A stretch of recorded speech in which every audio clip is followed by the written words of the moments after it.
उस वेले हथियार दरबार साहब विच किवें गए, ये सवाल अज भी किया जा रहा है। ये मेरे ख्याल मैं भी नहीं दसूंगा कि क्यों गए तो किस तरह गए। सिख रैफरेंस लाइब्रेरी के दस्तावेज है, उन्होंने बारे अज तक स्थिति साफ नहीं हो सकी। ते बार-बार बेनती करते भी उन्हें केपीजी सरकार ने वापस नहीं कीते। जिन्हां नाल तुसीं भाईवाली कीती है, वो भाईवाली ने भी तुहाडी इस बाबत कुछ नहीं सुनिया। भारतीय जनता पार्टी ने तूर दित्ती सी, उन्होंने ਇਹਦੇ ਵਿੱਚ ਕੀ ਮਦਦ ਕਰਨੀ ਸੀ।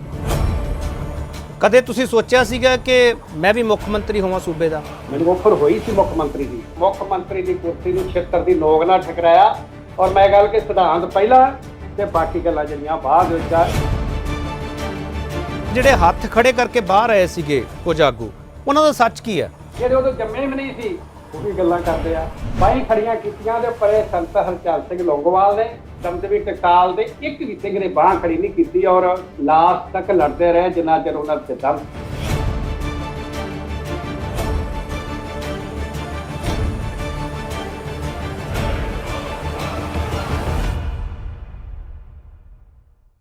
ਜਸ ਟੀਵੀ ਦੇਖ ਰਹੇ ਹੋ ਤੁਸੀਂ, मैं केपी सिंह व्यू पॉइंट में ਤੁਹਾਡਾ ਸਭ ਦਾ ਸਵਾਗਤ ਕਰਦਾ ਹਾਂ। जून 84 ਦੇ ਜ਼ਖਮ ਨਾਸੂਰ ਬਣ ਚੁੱਕੇ ਹੈ ਤੇ ਕੌਮ ਬੜੀਆਂ ਉਲਝਣਾਂ ਵਿੱਚ ਹੈ। ਬੜੇ ਸਵਾਲ ਅੱਜ ਵੀ ਬਾਕੀ ਹੈ। ਉਸ ਵੇਲੇ ਦੇ ਪ੍ਰਤੱਖਦਰਸ਼ੀ, ਉਸ ਵੇਲੇ ਕੀ ਕੁਝ ਹੋਇਆ ਸੀਗਾ ਦਰਬਾਰ ਸਾਹਿਬ 'ਚ, ਉਸ ਨੂੰ ਜਿੰਨਾ ਵੀ ਜਾਣਿਆ ਜਾਵੇ ਉਨਾ ਹੀ ਥੋੜਾ ਹੈ। ਪਰ ਇਸ ਸਭ ਦੇ ਵਿਚਾਲੇ सिख इतिहास नाल जुड़े महत्वपूर्ण दस्तावेज कित्थे है, उन्हां बाबत सही जानकारी है जिहड़ी संगत तक पहुँचाई गई है। उस वेले जरनैल सिंह भिंडरांवाला हरां दे नाल कौन कौन सी, जानी माली नुकसान कितना होया सी, सरकारी आंकड़ियां ते श्रोमणी कमेटी ते होर जथेबंदियां दे आंकड़ियां विच फर्क क्यों हैगा? बहुत सारे सवाल है ते अज उन्हां सवालों के जवाब लभण की असीं कोशिश कर रहे हैं। हर साल करते हैं, हुण भी करनी पै रही है। 37 साल बाद भी किहड़े सवाल बाकी?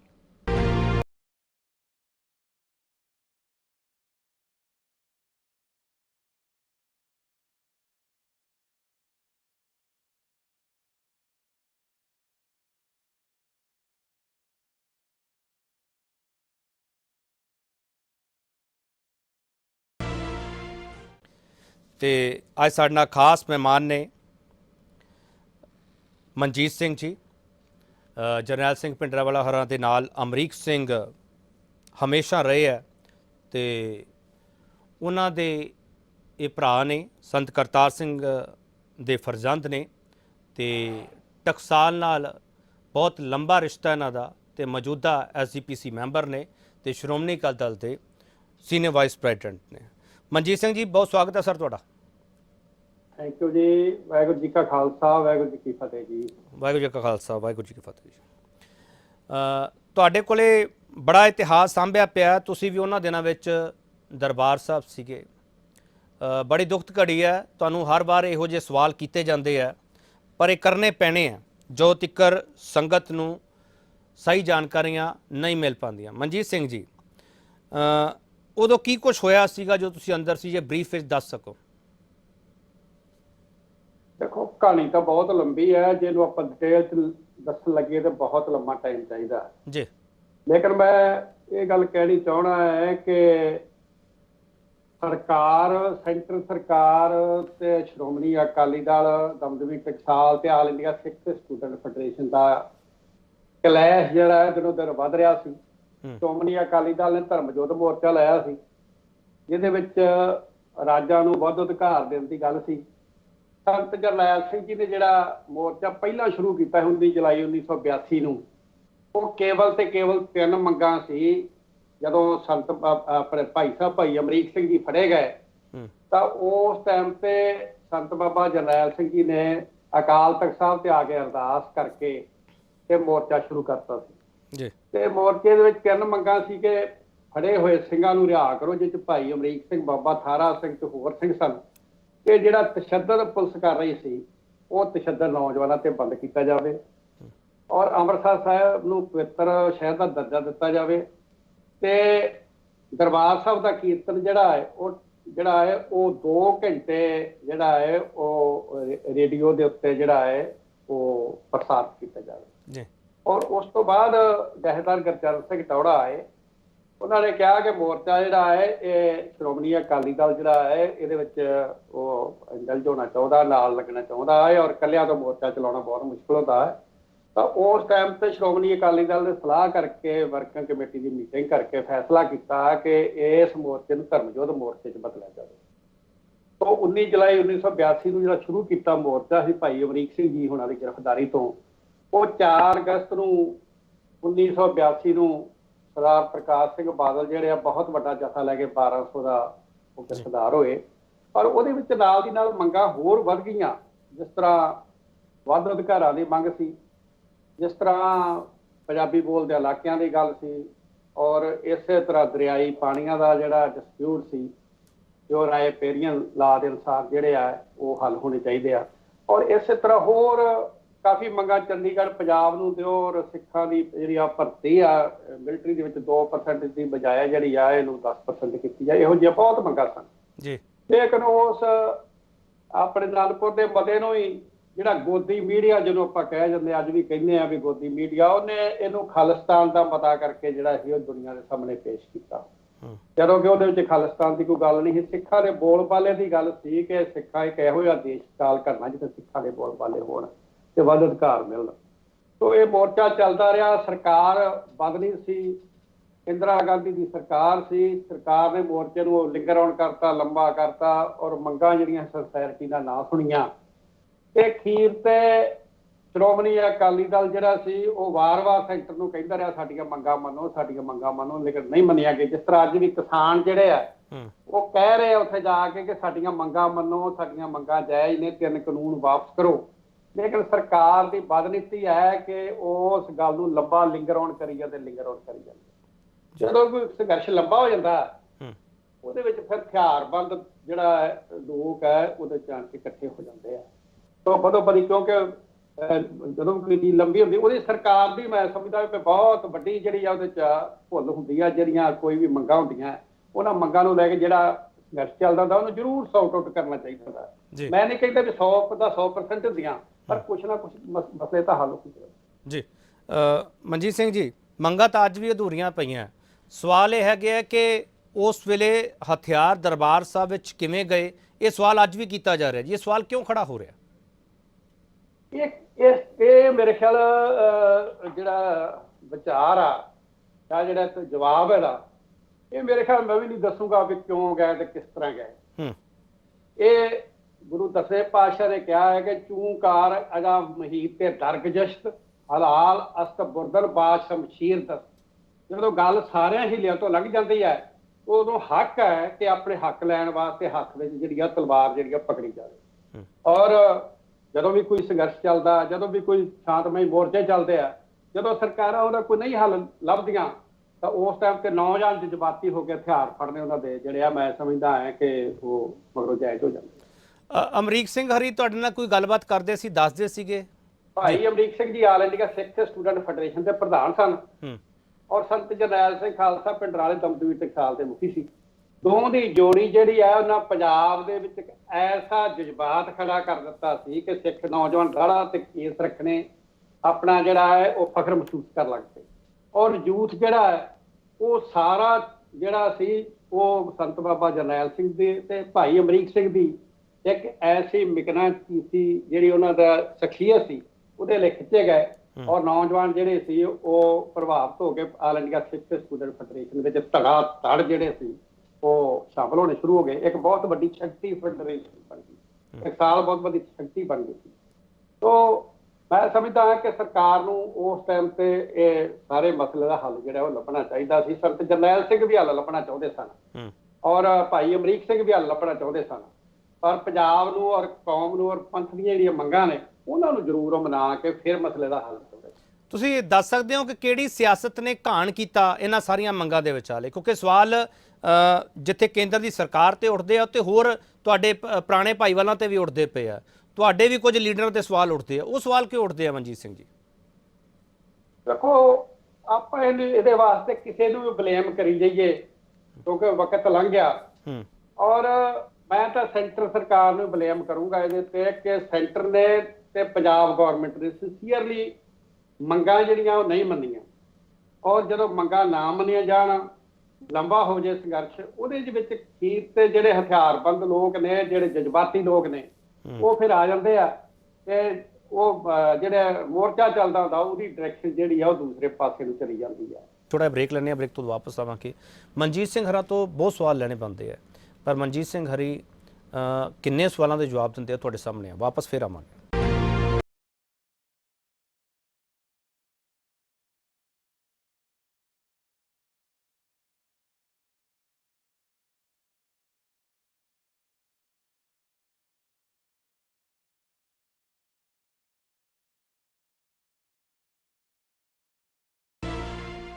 ਇੱਕ ਵਾਰ ਫਿਰ ਤੁਹਾਡਾ ਸਵਾਗਤ ਕਰਦੇ ਹਾਂ। ਮਨਜੀਤ ਸਿੰਘ ਹਰੀ ਸਾਡੇ ਨਾਲ ਨੇ। ਮਨਜੀਤ ਸਿੰਘ ਜੀ, ਉਦੋਂ ਜਾਨੀ ਨੁਕਸਾਨ ਕਿੰਨਾ ਹੋਇਆ?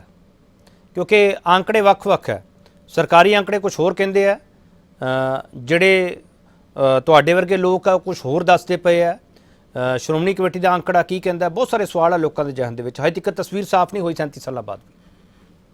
ਦੇਖੋ, ਇਹ ਸਾਫ਼ ਕੇਪੀ ਜੀ ਹੋਣੀ ਵੀ ਨਹੀਂ, ਕਿਉਂਕਿ ਉਸ ਟਾਈਮ ਤੇ ਜਦੋਂ ਅਫੜਾ ਦਫੜੀ ਮੱਚੀ ਸੀ, ਜੰਗ ਚੱਲ ਰਹੀ ਸੀ, ਟੈਂਕ ਅੰਦਰ ਜਾ ਰਹੇ ਸੀ ਔਰ ਲਾਸ਼ਾਂ ਦੇ ਅੰਬਾਰ ਲੱਗ ਰਹੇ ਸੀ ਔਰ ਪ੍ਰਕਰਮਾਂ ਦੇ ਵਿੱਚ ਖੂਨ ਦਾ ਦਰਿਆ ਵਹਿ ਰਹੇ ਸੀ, ਤੇ ਮੇਰੇ ਖਿਆਲ ਦੇ ਵਿੱਚ ਉਦੋਂ ਗਿਣਤੀ ਕਰਨੀ ਜਿਹੜੀ ਬਹੁਤ ਮੁਸ਼ਕਲ ਸੀ।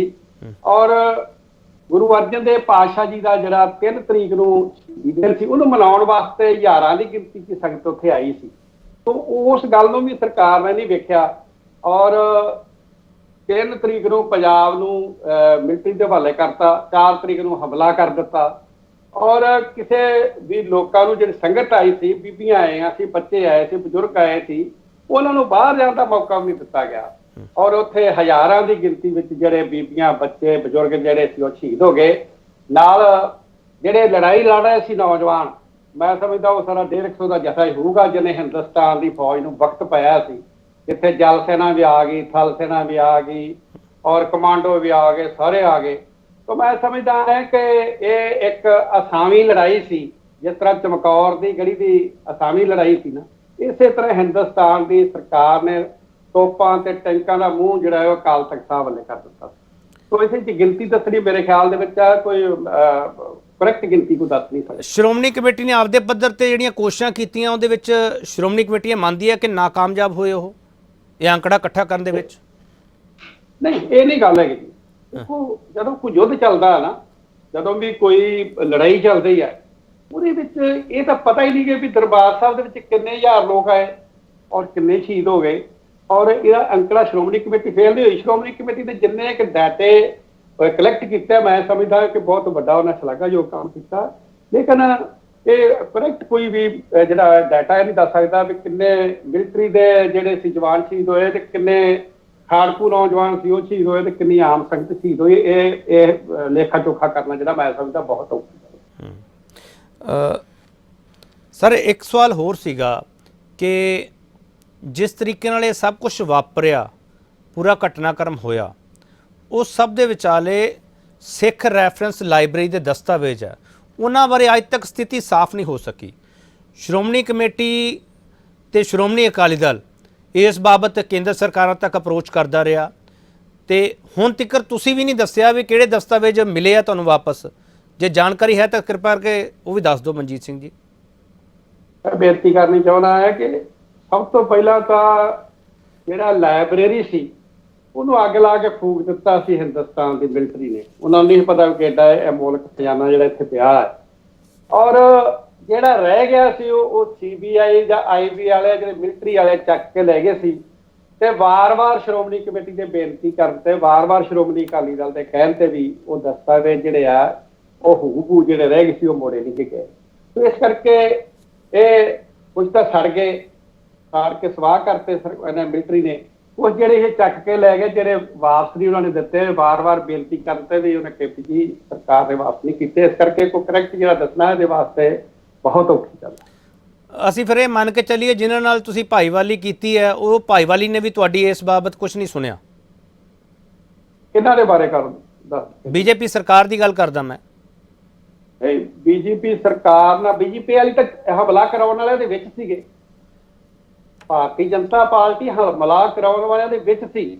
LK ਅਡਵਾਨੀ ਨੇ ਆਪਣੀ ਕਿਤਾਬ ਵਿੱਚ ਲਿਖਿਆ ਕਿ ਮਾਈ ਕੰਟਰੀ ਮਾਈ ਲਾਈਫ ਦੇ ਵਿੱਚ ਲਿਖਿਆ ਵੀ ਇੰਦਰਾ ਗਾਂਧੀ ਨੂੰ ਮੈਂ ਜਾ ਕੇ ਜਿਹੜੀ ਹੈ ਟੂਲ ਦਿੱਤੀ ਸੀ, ਭਾਰਤੀ ਜਨਤਾ ਪਾਰਟੀ ਨੇ ਟੂਲ ਦਿੱਤੀ ਸੀ, ਤੇ ਉਹਨੇ ਇੰਦਰਾ ਗਾਂਧੀ ਨੇ ਹਮਲਾ ਕੀਤਾ। ਕਹਿੰਦੇ ਉਹ ਪਹਿਲਾਂ ਹਮਲਾ ਕਰਨ ਵਾਸਤੇ ਉਹਦਾ ਮਾਈਂਡ ਜਿਹੜਾ ਮੇਕਅਪ ਕੀਤਾ, ਕਹਿੰਦੇ ਅਸੀਂ ਕੀਤਾ। ਉਹਨਾਂ ਨੇ ਇਹਦੇ ਵਿੱਚ ਕੀ ਮਦਦ ਕਰਨੀ ਸੀ? RSS ਵਾਲੇ ਤਾਂ ਅੱਜ ਵੀ ਜਿਹੜੇ ਆ ਉਹ ਸਿੱਖ ਦਾ ਚਿਹਰਾ ਮੋਹਰਾ ਦੇਖਣਾ ਨਹੀਂ ਚਾਹੁੰਦੇ, ਔਰ ਸਿੱਖ ਦੀ ਸ਼ਾਨ ਨਹੀਂ ਵੇਖਣਾ ਚਾਹੁੰਦੇ, ਸਿੱਖ ਦੀ ਚੜ੍ਹਦੀ ਕਲਾ ਨਹੀਂ ਵੇਖਣਾ ਚਾਹੁੰਦੇ, ਸਿੱਖਾਂ ਦੇ ਸਥਾਨ ਨਹੀਂ ਵੇਖਣਾ ਚਾਹੁੰਦੇ। ਉਹਨਾਂ ਨੇ ਕੀ ਮਦਦ ਕਰਨੀ ਸੀ? ਉਹਦਾ ਹਮਲਾ ਕਰਨ ਵਾਸਤੇ ਖਿਚਾਉਂਦੇ ਰਹੇ। ਤੇ ਫਿਰ ਤੁਸੀਂ ਇੰਨੇ ਸਾਲ ਉਹਨਾਂ ਨਾਲ ਗੱਠਜੋੜ ਕਿਉਂ ਕੀਤਾ ਜੋ ਤੁਹਾਨੂੰ ਪਤਾ ਸੀ ਕਿ ਨਹੀਂ, ਗੱਠਜੋੜ ਇਸ ਕਰਕੇ ਜਿਹੜਾ ਗੱਠਜੋੜ ਹੈ ਉਹ ਸਿਆਸੀ ਸੀ। ਗੱਠਜੋੜ ਉਹ ਸਿਰਫ ਸਰਕਾਰ ਬਣਾਉਣ ਵਾਸਤੇ ਸਰਦਾਰ ਪ੍ਰਕਾਸ਼ ਸਿੰਘ ਬਾਦਲ ਤੇ ਭਾਰਤੀ ਜਨਤਾ ਪਾਰਟੀ ਦਾ ਗੱਠਜੋੜ ਸੀ, ਜਿਹੜਾ ਟੁੱਟ ਗਿਆ ਤੁਹਾਡੇ ਸਾਹਮਣੇ ਆ। ਉਹ ਇੱਕ ਗੱਠਜੋੜ ਵੱਖਰਾ ਸੀ। ਇਹ ਕੌਮੀ ਮਸਲਾ ਜਿਹੜਾ ਹੈ ਇਹ ਇੱਕ ਵੱਖਰਾ ਮਸਲਾ ਸੀ। ਮਨਜੀਤ ਸਿੰਘ ਜੀ, ਕਦੇ ਲੱਗਦਾ, ਕਦੇ ਤੁਸੀਂ ਇਕੱਲੇ ਬੈਠ ਕੇ ਸੋਚਦੇ ਹੋ ਕਿ ਤੁਹਾਡੇ ਭਰਾ ਅਮਰੀਕ ਸਿੰਘ ਜਾਂ ਜਰਨੈਲ ਸਿੰਘ ਭਿੰਡਰਾਂਵਾਲੇ ਹਰੀ ਇਹ ਗੱਲ ਵੀ ਸੋਚਦੇ ਹੋਣ ਕਿ ਉਦੋਂ ਕਿਹੋ ਜਿਹਾ ਮਾਹੌਲ ਸੀਗਾ ਤੇ ਅੱਜ ਕਿਹੋ ਜਿਹਾ ਮਾਹੌਲ ਹੈ? ਜੇ ਤੁਹਾਨੂੰ ਕਦੇ ਲੱਗੇ ਕਿ ਤੁਸੀਂ ਆਪਦੇ ਭਰਾ ਨੂੰ ਕੋਈ ਜਵਾਬ ਦੇਣਾ ਜਾਂ ਦੇ ਪਰਿਵਾਰ ਨੂੰ ਜਵਾਬ ਦੇਣਾ, ਤੁਹਾਨੂੰ ਕੋਈ ਰਿਗਰੈਟ ਤਾਂ ਨਹੀਂਗਾ ਕਿ ਬੀਜੇਪੀ ਨਾਲ ਤੁਸੀਂ ਇੰਨੇ ਸਾਲ ਰਹੇ? ਨਹੀਂ, ਤੁਸੀਂ ਸਮਝਦੇ ਨਹੀਂ ਜੀ। ਸ਼੍ਰੋਮਣੀ ਅਕਾਲੀ ਦਲ ਦਾ ਲਾਇਸ ਰਿਹਾ ਹੈ, ਮੇਰਾ ਕੋਈ ਪਰਸਨਲ ਲਾਇਸ ਨਹੀਂ ਉਹਨਾਂ ਨਾਲ ਹੋ ਸਕਦਾ। ਮੈਂ ਇਸ ਗੱਲ ਦੇ ਖਿਲਾਫ ਹੀ ਸੀ। ਪਾਰਟੀ 'ਚ ਆਪਣੇ ਪੱਧਰ ਤੇ ਗੱਲ ਵੀ ਕਰਦੇ ਨੇ ਸ਼੍ਰੋਮਣੀ ਅਕਾਲੀ ਦਲ ਨੂੰ ਇਕੱਲੇ ਰਹਿਣਾ ਚਾਹੀਦਾ, ਔਰ ਅਖੀਰ ਤੇ ਸਾਡੀ ਗੱਲ ਜਿਹੜੀ ਉਹ ਮੂਰਤੀਮਾਨ ਹੋਈ ਹੈ। ਸਾਨੂੰ ਪਤਾ ਹੈ ਉਹ ਸਿੱਖਾਂ ਦੇ ਵੀ ਵਿਰੋਧੀ ਹੈ, ਸਿੱਖ ਚਿਹਰੇ ਦੇ ਵਿਰੋਧੀ ਹੈ, ਔਰ ਉਹਨਾਂ ਨੇ ਹਿੰਦੁਸਤਾਨ ਦੀ ਸਰਕਾਰ ਨੂੰ ਜਿਹੜਾ ਹਮਲਾ ਕਰਨ ਵਾਸਤੇ ਉਕਸਾਇਆ। ਇਹ ਸਾਰੀਆਂ ਗੱਲਾਂ ਹੀ ਕਰਦੇ ਰਹੇ। ਕਈ ਵਾਰ ਰਾਜਨੀਤਿਕ ਕਈ ਮਜਬੂਰੀਆਂ ਸੀ ਜਿਹਦੇ ਕਰਕੇ ਸ਼੍ਰੋਮਣੀ ਅਕਾਲੀ ਦਲ ਦਾ ਉਹਦੇ ਨਾਲ ਅਲਾਈਸ ਰਿਹਾ।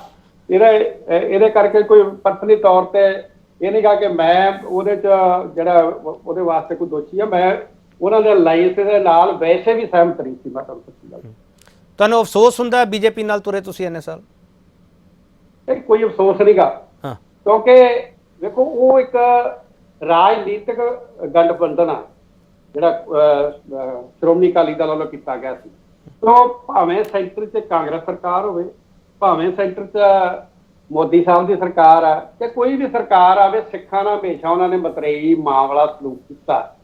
ਔਰ ਸਿੱਖਾਂ ਪ੍ਰਤੀ ਤੇ ਖਾਸ ਕਰਕੇ ਪੰਜਾਬੀਆਂ ਪ੍ਰਤੀ ਤੇ ਪੰਜਾਬ ਪ੍ਰਤੀ ਕਦੇ ਵੀ ਜਿਹੜਾ ਹੈ ਉਹ ਸੈਂਟਰ ਸਰਕਾਰ ਸਿੰਸੀਅਰ ਨਹੀਂ ਹੋਈ। ਕਿਉਂਕਿ ਸਾਡੇ ਨਾਲ ਵਾਅਦਾ ਕੀਤਾ ਗਿਆ ਆਜ਼ਾਦੀ ਦੇ ਟਾਈਮ ਤੇ ਕਿ ਤੁਹਾਨੂੰ ਉੱਤਰੀ ਭਾਰਤ 'ਚ ਇੱਕ ਖਿੱਤਾ ਦਿਆਂਗੇ ਜਿੱਥੇ ਸਿੱਖ ਆਪਣੀ ਆਜ਼ਾਦੀ ਦਾ ਨਿੱਘ ਮੰਨਣਗੇ।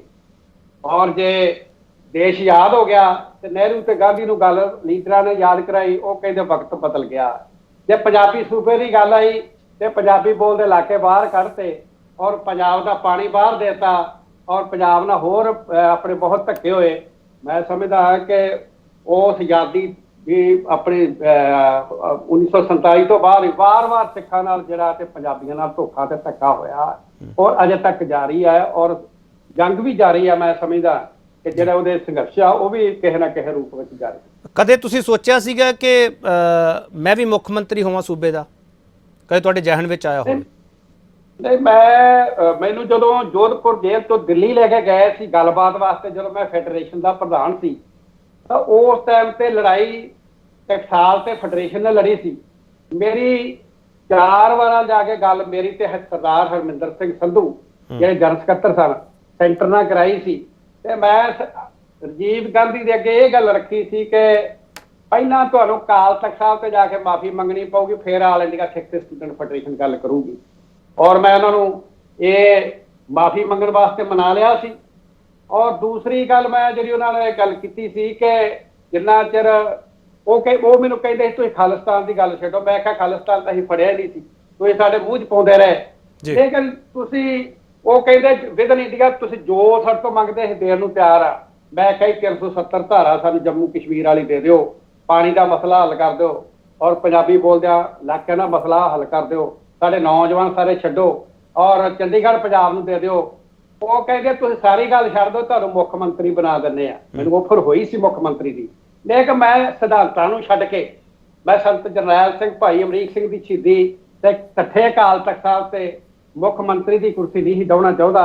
ਔਰ ਜਦੋਂ ਮੈਂ ਗੱਲ ਤੋਂ ਡਿਨਾਈ ਕਰਤਾ ਤਾਂ ਸਰਜੀਤ ਸਿੰਘ ਬਰਨਾਲਾ, ਸੰਤ ਹਰਚੰਦ ਸਿੰਘ ਲੌਂਗੋਵਾਲ ਤੇ ਬਲਵੰਤ ਸਿੰਘ ਨੇ ਉਹੀ ਸਮਝੌਤਾ ਕਰ ਲਿਆ ਜਿਹਦੇ ਵਿੱਚ ਸਿੱਖਾਂ ਨੂੰ ਕੁਝ ਨਹੀਂ ਮਿਲਿਆ, ਔਰ ਸਿੱਖਾਂ ਨਾਲ ਧੋਖਾ ਹੋਇਆ ਰਾਜੀਵ ਲੌਂਗੋਵਾਲ ਅਕੋਰਡ ਤੇ। ਔਰ ਉਸ ਤੋਂ ਪਹਿਲਾਂ ਮੈਨੂੰ ਵੀ ਬੁਲਾਇਆ ਗਿਆ ਸੀ, ਪੈਰਲਲ ਸਾਡੀ ਗੱਲ ਚੱਲ ਰਹੀ ਸੀ, ਲੇਕਿਨ ਮੈਂ ਮੁੱਖ ਮੰਤਰੀ ਦੀ ਕੁਰਸੀ ਨੂੰ 76 ਦੀ ਨੋਕ ਨਾਲ ਠਕਰਾਇਆ। ਔਰ ਮੈਂ ਗੱਲ ਕਿ ਸਿਧਾਂਤ ਪਹਿਲਾਂ ਤੇ ਬਾਕੀ ਗੱਲਾਂ ਜਿਹੜੀਆਂ ਬਾਅਦ ਵਿੱਚ ਆ। ਇਹ ਮੈਨੂੰ ਜੋਧਪੁਰ ਜੇਲ੍ਹ ਚੋਂ 4 ਵਾਰ ਦਿੱਲੀ ਗੱਲਬਾਤ ਵਾਸਤੇ ਬੁਲਾਇਆ ਗਿਆ। ਮੈਂ ਇੱਕ ਛੋਟਾ ਬ੍ਰੇਕ ਲੈ ਲਾਂ, ਵਾਪਸ ਆਊਂਗਾ। ਤੁਸੀਂ ਹਰਮਿੰਦਰ ਸੰਧੂ ਦਾ ਵੀ ਜ਼ਿਕਰ ਕੀਤਾ, ਉਹਨਾਂ ਬਾਬਤ ਵੀ ਬੜੇ ਸਵਾਲ ਹੈ ਕਿ ਹੈ, ਤੇ ਮਨਜੀਤ ਸਿੰਘ ਹਰਾਂ ਨੇ ਕਿਹਾ ਕਿ ਮੈਨੂੰ ਹੀ ਮੁੱਖ ਮੰਤਰੀ ਬਣਨ ਦੀ ਆਫਰ ਦਿੱਤੀ ਗਈ ਸੀ। ਇਹ ਸਵਾਲ ਹੈ ਜਿਹੜੇ ਉਹ ਪਹਿਲਾਂ ਕਿੰਨੇ ਇਹਨਾਂ ਚਰਚਾਵਾਂ ਵਿੱਚ ਸ਼ਾਮਲ ਹੋਏ ਆ। ਸਵਾਲ ਇਹੀ ਹੈ ਕਿ ਸਿੱਖ ਕੌਮ ਦਾ ਸਰਮਾਇਆ ਜਿਹੜਾ ਉਹ ਵਾਪਸ ਮਿਲਿਆ, ਜਿਹੜਾ ਉਦੋਂ ਨੁਕਸਾਨ ਹੋਇਆ ਉਹਦੀ ਭਰਪਾਈ ਕਿਵੇਂ ਹੋਵੇਗੀ, ਜਿਹੜੇ ਜ਼ਖਮ ਮਿਲੇ ਹੋਏ ਆ ਨਾਸੂਰ ਬਣ ਚੁੱਕੇ ਆ 37 ਸਾਲ ਬਾਅਦ ਵੀ। ਸਵਾਲ ਬਾਕੀ ਹੈ, ਵਾਪਸ ਆ ਰਿਹਾ।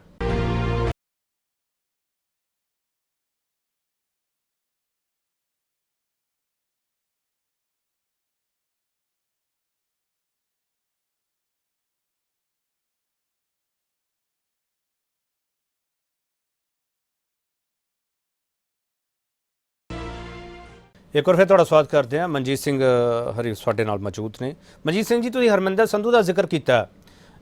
ਹਰਮਿੰਦਰ ਸੰਧੂ ਤੇ ਮਨਜੀਤ ਸਿੰਘ ਦੋਨੋਂ ਰੇਸ ਵਿੱਚ ਸੀਗੇ?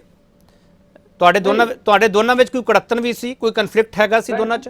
ਕੋਈ ਕੜੱਤਨ ਨਹੀਂ ਸੀ। ਅਸੀਂ ਇਕੱਠਿਆਂ ਗੱਲਬਾਤ ਕੀਤੀ ਜਾ ਕੇ, ਔਰ ਦੋਵੇਂ ਅਸੀਂ ਦੋਵੇਂ ਭਰਾਵਾਂ ਵਾਂਗੂ ਰਹਿੰਦੇ ਸੀ। ਸਾਡੀ ਯਾਰੀ ਵੀ ਸੀ। ਇੱਕ ਤਾਂ ਹੁੰਦੀ ਨਾ ਪਾਰਟੀ ਦੀ ਮੇਰੀ ਸਾਂਝ, ਸਾਡੀ ਯਾਰੀ ਵੀ ਸੀ, ਸਾਡਾ ਪਰਿਵਾਰਕ ਸੰਬੰਧ ਸੀ।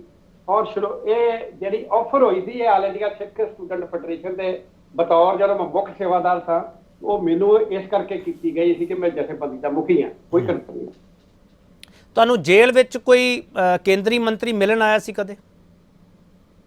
ਸਾਨੂੰ ਜੇਲ੍ਹ ਦੇ ਵਿੱਚ ਟਾਈਮ ਟੂ ਟਾਈਮ ਜਿਹੜੇ ਆ ਉਹ ਕੇਂਦਰ ਦੇ ਮੰਤਰੀ ਜਾਂ ਉਹਨਾਂ ਦੇ ਜਿਹੜੇ ਸੋਰਸ ਸੀ ਉਹਨਾਂ ਰਾਹੀਂ ਸਾਡੇ ਨਾਲ ਰਾਬਤਾ ਬਣਾਉਣ ਦੀ ਕੋਸ਼ਿਸ਼ ਕਰਦੇ ਸੀ।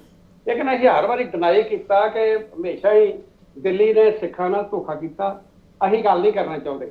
ਔਰ ਸਾਨੂੰ ਇਹ ਗੱਲ ਜਦੋਂ ਉੱਥੇ ਦਿੱਲੀ ਲੈ ਕੇ ਗਏ ਸੀ ਤੇ ਕਹੀ ਗਈ ਸੀ ਕਿ ਤੁਹਾਡੇ ਤੇ ਜਿਹੜਾ ਕੇਸ ਹੈ ਵੇਜਿੰਗ ਵਾਰ ਦਾ ਹੈ, ਇਹਦੇ ਵਿੱਚ ਤੁਹਾਨੂੰ ਫਾਂਸੀ ਹੋ ਜਾਣੀ ਆ, ਚਾਹੇ ਤੁਹਾਨੂੰ 20 ਸਾਲ ਦੀ ਸਜ਼ਾ ਹੋ ਜਾਣੀ ਆ। ਅਸੀਂ ਆਖਿਰ ਸਾਨੂੰ ਜੋ ਕੁਛ ਵੀ ਮਰਜ਼ੀ ਹੋ ਜਾਏ, ਲੇਕਿਨ ਇੱਕ ਮੈਂ ਗੱਲ ਹੋਰ ਕਹਿਣੀ ਚਾਹੁੰਦਾ ਜੀ ਤੁਹਾਡੇ ਮਾਧਿਅਮ ਦੇ ਰਾਹੀਂ। ਇਹ ਕਹਿੰਦੇ ਆ ਕਿ 84 ਤੋਂ ਬਾਅਦ ਲੀਡਰਸ਼ਿਪ ਨਹੀਂ ਬਣ ਸਕੀ। ਲੀਡਰਸ਼ਿਪ ਸਾਡੇ ਜਿਹੜੇ ਖਾੜਕੂ ਧਿਰਾਂ ਸੀ ਉਹਨਾਂ ਨੇ ਨਹੀਂ ਬਣ ਦਿੱਤੀ, ਕਿਉਂਕਿ ਜਿਹੜੀ ਗੱਲ ਅਸੀਂ ਕਰਦੇ ਸੀ ਉਸ ਗੱਲ ਨੂੰ ਇੱਥੇ ਪੰਜਾਬ ਦੇ ਵਿੱਚ ਕੋਈ ਏਜੰਸੀਆਂ ਦੇ ਬੰਦੇ ਸੀ, ਜਿਹੜੇ ਖਰੀਦੇ ਹੋਏ ਬੰਦੇ ਸੀ, ਉਸ ਗੱਲ ਨੂੰ ਕਾਰਪੀਟੋ ਕਰਦੇ ਸੀ। ਔਰ ਜਿੱਥੇ ਸਿਧਾਂਤ ਦੀ ਗੱਲ ਆਉਂਦੀ ਸੀ, ਅਸੀਂ ਦਿੱਲੀ ਦਰਬਾਰ ਦੇ ਵਿੱਚ ਫੈਡਰੇਸ਼ਨ ਦੀ ਗੱਲ ਤੇ ਟਕਸਾਲ ਦੀ ਗੱਲ ਕਰਕੇ ਔਰ ਅਕਾਲ ਤਖਤ ਇਕੱਠਾ ਕਰਕੇ ਜਿਹੜੀ ਮੁੱਖ ਮੰਤਰੀ ਦੀ ਕੁਰਸੀ ਨੂੰ ਠਕਰਾ ਕੇ ਆਏ ਸੀ। ਸਿਧਾਂਤਾਂ ਨੂੰ ਸਮਝੌਤਾ ਨਹੀਂ ਸੀ ਕੀਤਾ। ਫਿਰ ਅਸੀਂ ਜਦੋਂ 1999 ਵਿੱਚ ਬਾਹਰ ਆਏ, 1999 ਚ, ਔਰ ਉਹ ਆਣ ਕੇ ਚੋਣਾਂ ਲੜੀਆਂ, 11 MP ਅਸੀਂ ਆਲ ਇੰਡੀਆ ਸਿੱਖ ਸਟੂਡੈਂਟ ਫੈਡਰੇਸ਼ਨ ਵੱਲੋਂ ਬਣਾਏ, ਜਿਹਦੇ ਚ ਸਰਦਾਰ ਮਾਨ ਨੂੰ ਵੀ ਬਣਾਇਆ। ਬਾਅਦ ਵਿੱਚ ਉਹ ਕਿਰਪਾਨ ਲੈ ਕੇ ਹੱਥ 'ਚ ਬੈਠੇ ਰਹੇ ਔਰ ਗਾਂ ਉਹਨਾਂ ਜਾ ਕੇ ਹਿੰਦੁਸਤਾਨ ਦੇ ਪਾਰਲੀਮੈਂਟ ਵਿੱਚ ਸਿੱਖਾਂ ਦੇ ਮਸਲੇ ਦੀ ਗੱਲ ਨਾ ਕੀਤੀ। ਫਿਰ 91 ਦੀ ਇਲੈਕਸ਼ਨ ਆਈ, 1991 ਦੀ, ਤੇ ਮੈਂ ਆਲ ਇੰਡੀਆ ਸਿੱਖ ਸਟੂਡੈਂਟ ਫੈਡਰੇਸ਼ਨ ਵੱਲੋਂ ਉਹ ਇਲੈਕਸ਼ਨ ਲੜਨ ਦਾ ਜਿਹੜਾ ਐਲਾਨ ਕੀਤਾ, ਕਿਉਂਕਿ ਮੈਂ ਸਮਝਦਾ ਹਾਂ ਕਿ ਹਥਿਆਰਬੰਦ ਜਿਹੜੀ ਲੜਾਈ ਹੈ, ਬਹੁਤ ਹਥਿਆਰਾਂ ਨੇ ਥੋੜੇ ਹਥਿਆਰਾਂ ਵਾਲੇ ਲੋਕਾਂ ਨੂੰ ਜਿਹੜਾ ਹੈ ਉਹ ਖਤਮ ਕਰ ਦਿੱਤਾ। ਇਹ ਲੜਾਈ ਵਿਚਾਰ ਹਥਿਆਰ ਦੇ ਨਾਲ ਲੜਾਈ ਜਿਹੜੀ ਹੈ ਵਿਚਾਰ ਦੀ ਲੜਨੀ ਚਾਹੀਦੀ ਆ, ਬੁਲਟ ਦੇ ਨਾਲ ਬੈਲਟ ਦੀ ਲੜਾਈ ਜਿਹੜੀ ਉਹ ਲੜਨੀ ਚਾਹੀਦੀ। ਤੁਸੀਂ ਕਿਹਾ ਕਿ ਜੂਨ 84 ਤੋਂ ਬਾਅਦ ਜਾਂ ਇਸ ਤੋਂ ਬਾਅਦ ਜਿਹੜੀਆਂ ਘਟਨਾਵਾਂ ਹੋਈਆਂ ਲੀਡਰਸ਼ਿਪ ਨਹੀਂ ਬਣ ਸਕੀ, ਇਹ ਸਵਾਲ ਉੱਠਦੇ ਆ। ਤੁਸੀਂ ਉਹਨਾਂ ਦਾ ਜਵਾਬ ਦੇ ਰਹੇ ਹੋ। ਤੁਸੀਂ ਵੀ ਇੱਕ ਕੋਸ਼ਿਸ਼ ਕੀਤੀ ਸੀ ਹਰਮਿੰਦਰ ਸੰਧੂ ਹੋਰਾਂ ਨਾਲ ਰਲ ਕੇ, ਖਾਲਸਾਈ ਪੰਚਾਇਤਾਂ ਦਾ ਖਰੜਾ ਤਿਆਰ ਕੀਤਾ ਸੀ ਤੁਸੀਂ ਇੱਕ, ਜਿੱਥੇ ਤੱਕ ਮੈਨੂੰ ਜਾਣਕਾਰੀ ਹੈ। ਸਾਰਾ ਕੁਝ ਕੀਤਾ ਸੀ। ਹਾਂ, ਤੇ ਉਹਦਾ ਕੀ ਬਣਿਆ ਸਰ? ਉਹਦਾ ਕੀ ਬਣਿਆ ਸਰ? ਉਹਦਾ ਮੈਂ ਤੁਹਾਨੂੰ ਉਹ ਦੱਸਣ, ਉਹਦਾ ਰਿਜ਼ਲਟ ਇਹ ਆਉਣਾ ਸੀ ਕਿ ਪੰਜਾਬ ਦੇ ਵਿੱਚ ਆਲ ਇੰਡੀਆ ਸਿੱਖ ਸਟੂਡੈਂਟ ਫੈਡਰੇਸ਼ਨ ਦੀ ਸਰਕਾਰ ਬਣਨੀ ਸੀ, ਪੰਥ ਦੀ ਸਰਕਾਰ ਬਣਨੀ ਸੀ ਔਰ ਟਕਸਾਲ ਦੀ ਸਰਕਾਰ ਬਣਨੀ ਸੀ। ਲੇਕਿਨ ਜਿਹੜੇ ਕੁਝ ਭੁੱਲੜ ਵੀਰ ਸੀ, ਜਿਹੜੇ ਅੱਜ ਬੈਠੇ ਪਛਤਾ ਰਹੇ ਜੇ ਕੋਈ ਉਹਨਾਂ ਚੋਂ ਬਚਿਆ ਨੇ, ਉਹਨਾਂ ਨੇ ਵੇਰ ਕੇ ਸਾਥੋਂ ਬਾਈਕਾਟ ਕਰਾਇਆ ਔਰ ਰਾਈਫਲ ਦੀ ਲੋਕ ਤੇ ਬੰਦੂਕ ਦੀ ਲੋਕ ਤੇ ਬਾਈਕਾਟ ਕਰਾਇਆ ਔਰ ਸਾਨੂੰ ਪਿਛਾਂ ਕਰਕੇ ਤੇ ਲਿਆਂਦਾ ਨਾ ਕੀ ਬੇਅੰਤ ਸਿੰਘ ਲਿਆਂਦਾ। ਤੇ ਬੇਅੰਤ ਸਿੰਘ ਨੇ ਚੁਣ ਕੇ ਮੁੰਡੇ ਜਿਹੜੇ ਸੀ ਨੌਜਵਾਨ ਮਾਰੇ ਔਰ ਇਹ ਬਹੁਤੇ ਲੋਕ ਜਿਹੜੇ ਖਾੜਕੂ ਸੀ ਧਿਰਾਂ ਦੇ ਲੋਕ, ਇੱਕ ਬਾਬਾ ਮਾਨੋ ਚਾਲ ਨੂੰ ਛੱਡ ਕੇ ਇਹ ਸਾਰੇ ਬਹੁਤੇ ਲੋਕ ਕਾਂਗਰਸੀਆਂ ਦੇ ਘਰਾਂ 'ਚ ਰਹਿੰਦੇ ਸੀ ਔਰ ਉਹਨਾਂ ਦੇ ਜੋ ਕਹਿੰਦੇ ਸੀ ਉਹ ਕਰਦੇ ਸੀ। ਉਹਨਾਂ ਨੇ ਪੰਥਕ ਧਿਰੀ ਨਹੀਂ ਬੰਦ ਦਿੱਤੀ, ਪੰਥਕ ਲੀਡਰਸ਼ਿਪ ਨਹੀਂ ਬੰਦ ਦਿੱਤੀ ਔਰ ਬਾਈਕਾਟ ਕਰਾ ਕੇ ਸੰਘਰਸ਼ ਦਾ ਵੀ ਬੇੜਾ ਗਰਕ ਕਰਤਾ ਤੇ ਰਾਜਨੀਤਿਕ ਜਿਹੜਾ ਪਲੇਟਫਾਰਮ ਬਣਨਾ ਸੀ ਉਹਦਾ ਵੀ ਬੇੜਾ ਗਰਕ ਕਰ ਦਿੱਤਾ ਇਹਨਾਂ ਨੂੰ। ਮਾਨੋ ਚਾਲ ਹਰਾਂ ਦਾ ਤੁਸੀਂ ਜ਼ਿਕਰ ਕੀਤਾ, ਤੁਹਾਡੇ ਉਹਨਾਂ ਨਾਲ ਬੜੇ ਅੱਛੇ ਸੰਬੰਧ ਰਹੇ ਆ।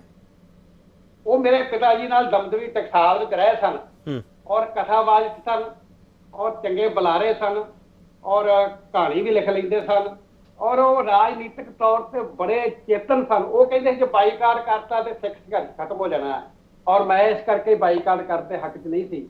ਲੇਕਿਨ ਸਰਦਾਰ ਮਾਨ ਤੇ ਬਾਕੀ ਜਿਹੜੀ ਜਥੇਬੰਦੀਆਂ ਉਹਨਾਂ ਵੇਰ ਕੇ ਬਾਈਕਾਟ ਕਰਾ ਕੇ ਸਿੱਖ ਸੰਘਰਸ਼ ਦਾ ਬੇੜਾ ਜਿਹੜਾ ਸੀ ਉਹ ਗਰਕ ਕਰ ਦਿੱਤਾ। ਮਨਜੀਤ ਸਿੰਘ ਜੀ, ਜਿਹੜੇ ਪਰਿਵਾਰ ਨਾਲ ਤੁਸੀਂ ਸੰਬੰਧ ਰੱਖਦੇ ਹੋ, ਅਮਰੀਕ ਸਿੰਘ ਹਰਾਂ ਦਾ ਜ਼ਿਕਰ ਹੁੰਦਾ ਹੈ, ਤੁਹਾਡਾ ਜ਼ਿਕਰ ਹੁੰਦਾ ਹੈ, ਉਹਨਾਂ ਦੀਆਂ ਭੈਣਾਂ ਦਾ ਜ਼ਿਕਰ ਹੁੰਦਾ ਹੈ, ਸੰਤ ਕਰਤਾਰ ਸਿੰਘ ਹਰਾਂ ਦਾ ਜ਼ਿਕਰ ਹੁੰਦਾ ਹੈ, ਤੁਹਾਨੂੰ ਲੱਗਦਾ ਹੈ ਕਿ ਮਨਜੀਤ ਸਿੰਘ ਨੂੰ ਉਹ ਸਭ ਕੁਝ ਨਹੀਂ ਮਿਲਿਆ ਜੋ ਮਿਲਣਾ ਚਾਹੀਦਾ ਸੀ, ਜੋ ਜਿਸ ਤਰੀਕੇ ਨਾਲ ਪਰਿਵਾਰ ਤੁਹਾਡਾ ਅੱਗੇ ਵਧਿਆ ਸੀਗਾ?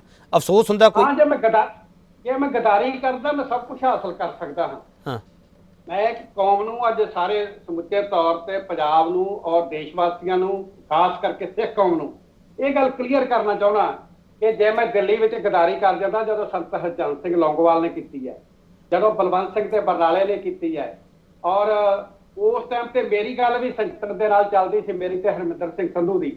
ਜੇ ਮੈਂ ਆਪਣੇ ਸਿਧਾਂਤਾਂ ਤੋਂ ਡਿੱਗ ਪੈਂਦਾ, ਮੈਂ ਉਹ ਕੁਰਸੀ ਵਾਸਤੇ ਜਿਹੜਾ ਸੀ ਸਿਧਾਂਤ ਨੂੰ ਤਲਾਂਜਲੀ ਦੇ ਦਿੰਦਾ ਤੇ ਮੈਨੂੰ ਗਦਾਰੀ ਕਰ ਜਾਂਦਾ ਤਾਂ ਮੈਂ ਮੁੱਖ ਮੰਤਰੀ ਬਣ ਜਾਣਾ ਸੀ। ਤਾਂ ਮੈਨੂੰ ਇਸ ਗੱਲ ਦਾ ਅਫਸੋਸ ਨਹੀਂ, ਕਿਉਂਕਿ ਜਿਹੜੇ ਲੋਕ ਸਿਧਾਂਤਾਂ ਦੇ ਖੜੇ ਰਹਿੰਦੇ ਆ, ਜਿਹੜੇ ਲੋਕ ਸਿਧਾਂਤਾਂ ਦੇ ਪਹਿਰਾ ਦਿੰਦੇ ਆ, ਹੋ ਸਕਦਾ ਹੈ ਕਿ ਉਹਨਾਂ ਨੂੰ ਬੜਾ ਵੱਡੀਆਂ ਵੱਡੀਆਂ ਕੁਰਬਾਨੀਆਂ ਜਿੱਥੇ ਆਪਣੇ ਦੇਣੀਆਂ ਪੈਂਦੀਆਂ ਉੱਥੇ ਨਾਲ ਰਾਜਨੀਤਿਕ ਕੁਰਬਾਨੀ ਵੀ ਜਿਹੜੀ ਉਹਨਾਂ ਨੂੰ ਦੇਣੀ ਪੈਂਦੀ ਆ। ਪਰ ਮੈਨੂੰ ਅਫਸੋਸ ਇਸ ਗੱਲ ਦਾ ਜ਼ਰੂਰ ਰਹੂਗਾ ਉਹਨਾਂ ਖਾੜਕੂ ਧਿਰਾਂ ਤੇ, ਜਿਹੜੇ ਖਾੜਕੂ ਧਿਰਾਂ ਨੇ ਸਾਨੂੰ ਪਛਾਣ ਕਰਕੇ ਤੇ ਬੇਅੰਤ ਸਿੰਘ ਨੂੰ ਲਿਆਂਦਾ ਹੈ ਕਿ ਬੇਅੰਤ ਸਿੰਘ ਨੇ ਚੁਣ ਚੁਣ ਕੇ ਬੰਦੇ ਮਾਰ ਕੇ ਔਰ ਨੌਜਵਾਨਾਂ ਨੂੰ ਖਤਮ ਕਰਤਾ।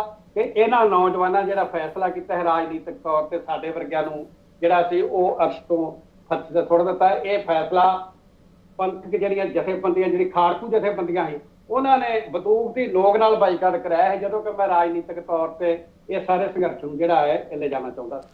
ਹੁਣ ਤੱਕਰ 84 ਤੋਂ ਬਾਅਦ ਲੀਡਰਸ਼ਿਪ ਦੀ ਗੱਲ ਹੋਈ ਹੈ, ਜਿਹੜੇ ਲੋਕ ਉਸ ਵੇਲੇ ਦੇ ਪੀੜਤ ਹੈ ਉਹਨਾਂ ਬਾਬਤ ਸ਼੍ਰੋਮਣੀ ਕਮੇਟੀ ਨੇ ਕੀ ਕੀਤਾ, ਸਿੱਖ ਜਥੇਬੰਦੀਆਂ ਨੇ ਕੀ ਕੀਤਾ, ਉਹ ਤਾਂ ਅੱਜ ਵੀ ਸਵਾਲ ਖੜੇ ਕਰਦੇ ਪਏ ਆ। ਮੈਂ ਧਰਮੀ ਫੌਜੀਆਂ ਦਾ ਵੀ ਜ਼ਿਕਰ ਕਰਨਾ ਚਾਹੁੰਦਾ ਤੁਹਾਡੇ ਕੋਲੇ। ਵੇਖੋ, ਧਰਮੀ ਫੌਜੀ ਜਿੰਨੇ ਆਏ ਸੀ ਸਾਰਿਆਂ ਨੂੰ ਸ਼੍ਰੋਮਣੀ ਕਮੇਟੀ ਨੇ ਪੈਸੇ ਵੀ ਦਿੱਤੇ ਤੇ ਸਾਰਿਆਂ ਨੂੰ ਨੌਕਰੀਆਂ ਵੀ ਦਿੱਤੀਆਂ। ਔਰ ਜਿਹੜੇ ਜੋਧਪੁਰ ਜੇਲ੍ਹ ਚੋਂ ਆਏ ਸੀ, ਕੋਈ ਪੌਣੇ 400 ਦੇ ਲਾਗੇ ਸੀ ਜਿਹੜੇ ਬਚ ਗਏ, ਉਹਨਾਂ ਸਾਰੇ ਲੋਕਾਂ ਨੂੰ ਨੌਕਰੀਆਂ ਵੀ ਆਫਰ ਕੀਤੀਆਂ। ਬਹੁਤੇ ਲੋਕ ਨੌਕਰੀਆਂ ਕਰਦੇ ਸੀ। ਔਰ ਇਸੇ ਤਰ੍ਹਾਂ ਜਿਹੜੇ ਕੋਈ ਸਿੱਖ ਸੰਘਰਸ਼ ਵਿੱਚ ਸ਼ਹੀਦ ਹੋ ਗਏ, ਉਹਨਾਂ ਲੋਕਾਂ ਨੂੰ, ਜੇ ਮੈਂ ਅੱਜ ਕਹਿ ਰਿਹਾ ਕਿ ਸ਼੍ਰੋਮਣੀ ਗੁਰਦੁਆਰਾ ਪ੍ਰਬੰਧਕ ਕਮੇਟੀ ਵਿੱਚ 50% ਬੰਦੇ ਜਿਹੜੇ ਨੌਕਰੀਆਂ ਕਰਦੇ ਆ ਉਹ ਸ਼ਹੀਦਾਂ ਦੇ ਪਰਿਵਾਰਾਂ ਦੇ ਆ ਜਾਂ ਸੰਘਰਸ਼ ਵਾਲੇ ਪਰਿਵਾਰਾਂ ਦੇ, ਤੇ ਕੋਈ ਹੱਥ ਕੱਟਣ ਵਾਲੀ ਗੱਲ ਨਹੀਂ ਹੋ ਗਈ। ਬਹੁਤ ਵੱਡਾ ਕੰਮ ਜਿਹੜਾ ਸ਼੍ਰੋਮਣੀ ਗੁਰਦੁਆਰਾ ਪ੍ਰਬੰਧਕ ਕਮੇਟੀ ਨੇ ਕੀਤਾ। ਸਾਡੇ ਜੋਧਪੁਰ ਦੇ ਕੇਸ ਲੜੇ ਉਹ ਸ਼੍ਰੋਮਣੀ ਗੁਰਦੁਆਰਾ ਪ੍ਰਬੰਧਕ ਕਮੇਟੀ ਨੇ ਲੜੇ ਆ। ਜੇ ਕਿਸੇ ਹੋਰ ਸਿੱਖ ਦਾ ਕੇਸ ਲੜਿਆ, ਕੋਈ ਵੀ ਸਿੱਖ ਜਾਂ ਸਿੱਖ ਸੰਘਰਸ਼ ਨਾਲ ਸੰਬੰਧਿਤ, ਸਰ ਦਿੱਲੀ ਵਾਲੇ ਲੜੇ, ਚੰਡੀਗੜ੍ਹ ਵਾਲੇ ਲੜੇ, ਪਟਿਆਲੇ ਵਾਲੇ ਲੜੇ, ਅੰਮ੍ਰਿਤਸਰ, ਇਹ ਜਿੰਨੇ ਕੇਸ ਸੀ ਸ਼੍ਰੋਮਣੀ ਗੁਰਦੁਆਰਾ ਪ੍ਰਬੰਧਕ ਕਮੇਟੀ ਨੇ ਆਪਣੇ ਖਰਚੇ ਦੇ ਲੜ ਕੇ ਤੇ ਸਾਰਾ ਖਰਚ ਸ਼੍ਰੋਮਣੀ ਗੁਰਦੁਆਰਾ ਪ੍ਰਬੰਧਕ ਕਮੇਟੀ ਦੇ ਲਈ। ਇੱਕ ਜਿਹੜੇ ਹੱਥ ਖੜੇ ਕਰਕੇ ਬਾਹਰ ਆਏ ਸੀਗੇ ਕੁਝ ਆਗੂ, ਉਹਨਾਂ ਦਾ ਸੱਚ ਕੀ ਹੈ? ਲੋਕ ਅੱਜ ਵੀ ਸਵਾਲ ਕਰਦੇ ਪਏ ਆ। ਇਹ ਕਿੰਨਾ ਬਾਰੇ ਦੱਸੋ ਨਾ, ਕਲੀਅਰ ਕਰੋ ਨਾ, ਕਿੰਨਾ ਬਾਰੇ ਗੱਲ? ਸਾਰੇ ਜਿਹੜੇ ਤੁਹਾਡੇ ਨਾਲ ਸੀਗੇ, ਹਰਮਿੰਦਰ ਗਿੱਲ, ਵਿਰਸਾ ਸਿੰਘ ਵਲਟੋਆ, ਇਹਨਾਂ ਸਾਰਿਆਂ ਦੇ ਸਵਾਲ ਕੀਤੇ ਜਾ ਰਹੇ ਅੱਜ ਵੀ। ਤੁਹਾਡੇ ਸਾਥੀ ਆ ਉਹ ਸਾਰੇ? ਇਹਨਾਂ ਨੂੰ ਕਿਸੇ ਵੀ ਵੀਰ ਨੇ ਹੱਥ ਖੜੇ ਨਹੀਂ ਕੀਤੇ, ਇਹਨਾਂ ਨੂੰ ਕੈਪਚਰ ਕੀਤਾ ਗਿਆ। ਮੈਂ ਨਾਲ ਸੀ। ਲੋਕ ਜਿਹੜੇ ਆ ਉਹ ਅੱਜ WhatsApp ਤੇ ਬੈਠ ਕੇ ਆ, Facebook ਤੇ ਬਹਿ ਕੇ, ਜਿਹਦੀ ਮਾਂ ਨੂੰ ਕੋਈ ਮਕਾਨੇ ਨਹੀਂ ਗਾ ਖੜਦਾ ਉਹ ਉੱਠ ਕੇ ਗੱਲਾਂ ਕਰਦਾ। ਜਿਹੜੇ ਉਦੋਂ ਜੰਮੇ ਵੀ ਨਹੀਂ ਸੀ ਉਹ ਵੀ ਗੱਲਾਂ ਕਰਦੇ ਆ। ਔਰ ਕਿਸੇ ਨੇ ਬਾਈ ਖੜੀਆਂ ਨਹੀਂ ਕੀਤੀਆਂ। ਬਾਈ ਖੜੀਆਂ ਕੀਤੀਆਂ ਤੇ ਪਰੇ ਸੰਤ ਹਰਚੰਦ ਸਿੰਘ ਲੌਂਗੋਵਾਲ ਨੇ ਔਰ ਉਹਨਾਂ ਦੀ ਟੀਮ ਨੇ ਬਾਈ ਖੜੀਆਂ ਕੀਤੀਆਂ। ਨਾ ਕਿਸੇ ਫੈਡਰੇਸ਼ਨ ਦੇ ਨੌਜਵਾਨ ਨੇ ਕੀਤੀਆਂ, ਨਾ ਜਿਹੜਾ ਸੀ ਦਮਦਮੀ ਟਕਸਾਲ ਦੇ ਇੱਕ ਵੀ ਸਿੰਘ ਨੇ ਬਾਂਹ ਖੜੀ ਨਹੀਂ ਕੀਤੀ। ਔਰ ਲਾਸਟ ਤੱਕ ਲੜਦੇ ਰਹੇ ਜਿੰਨਾ ਚਿਰ ਉਹਨਾਂ ਦੇ ਦਮ। ਮਨਜੀਤ ਸਿੰਘ ਜੀ, ਹਰਮਿੰਦਰ ਸੰਧੂ ਦੇ ਨਾਲ ਤੁਸੀਂ ਕਹਿ ਰਹੇ ਹੋ ਤੁਹਾਡੀ ਬਹੁਤ ਘਰ ਵਾਲੀ ਗੱਲ ਸੀਗੀ, ਤੁਸੀਂ ਭਰਾ ਵਾਂਗੂ ਰਹਿੰਦੇ ਸੀਗੇ, ਪਰ ਤੁਹਾਡੇ ਤੇ ਦੋਸ਼ ਕਿਉਂ ਲੱਗਦੇ ਆ ਹਰਮਿੰਦਰ ਸੰਧੂ ਦੇ ਜਾਣ ਤੋਂ ਬਾਅਦ? ਵੇਖੋ, ਜਦੋਂ ਜਿਹੜੀਆਂ ਸਰਕਾਰੀ ਏਜੰਸੀਆਂ ਹੁੰਦੀਆਂ ਨਾ, ਇਹ ਫੈਡਰੇਸ਼ਨ 'ਚ ਫੁੱਟ ਪਾਉਣ ਦੀ ਇੱਕ ਬਹੁਤ ਵੱਡੀ ਚਾਲ ਸੀ। ਇਹ ਫੈਡਰੇਸ਼ਨ ਦੇ ਵਿੱਚ ਫੁੱਟ ਪਾ ਜਾਏ, ਫੈਡਰੇਸ਼ਨ ਇੱਕ ਸ਼ਕਤੀ ਬਣ ਚੁੱਕੀ ਸੀ। ਫੈਡਰੇਸ਼ਨ ਨੇ ਆਉਣ ਵਾਲੇ ਟਾਈਮ ਵਿੱਚ ਇੱਕ ਰਾਜ ਭਾਗ ਕਰਨਾ ਸੀ ਪੰਜਾਬ ਦੀ ਧਰਤੀ ਤੇ।